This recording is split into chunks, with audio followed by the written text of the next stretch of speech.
Sinagot ng House Quad Committee ang mga paratang ni Senator Ronald Bato de la Rosa sa ginagawang investigasyon patungkol sa war on drugs ng Administrasyong Duterte. Habang nadismayang muli ang mga mambabatas dahil hindi muli dumalo sa pagdinig si dating Pangulong Rodrigo Duterte. Ang balitang A to Z ni Naomi Almojano. The one who said that must be so full of himself that he didn't notice that the joke was on him. Yan ang direktang buwelta ni Surigao del Norte 2nd District Representative Robert Ace Barbers sa mga pahayag ni Senator Bato de la Rosa kung saan tinawag na isang gag show ang investigasyon ng House Quad Committee sa umano'y extrajudicial killing sa panahon ng war on drugs ng Administrasyong Duterte. Ayon kay Barbers, walang nakakatawa sa investigasyon lalo na't nabubuksan na ang katotohanan sa mga malalaking personalidad sa likod ng mga patayan. All we wanted was to know the truth. The same truth that the people have been longing for, most especially by the families of murder victims and the victims who survived.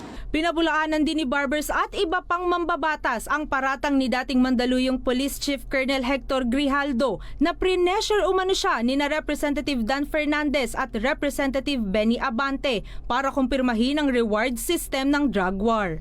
We never put words in their mouths. Whatever testimonies and affidavits they presented before the Quadcom were given by them freely and voluntarily. Nagpahayag naman ng pagkukusa sina Fernandez at Abante na hindi makikialam sa pagdinig para mapanatili ang impartiality ng komite. I'm willing, this representation is willing to inhibit myself in asking questions with regards to this willful killing.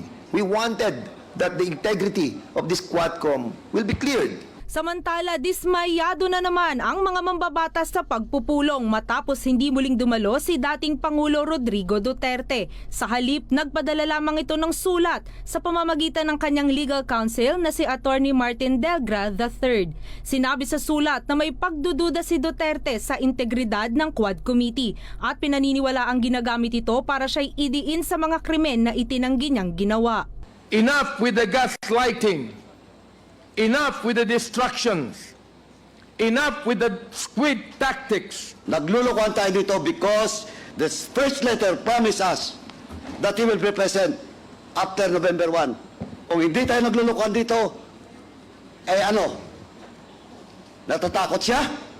Gayunpaman, patuloy pa rin ang House Quad Committee sa pagsisikap na makuha ang kooperasyon ng kampo ni Duterte para sa susunod na pagdinig tungkol sa EJ case. Para sa Balitang A to Z, Naomi Almojano.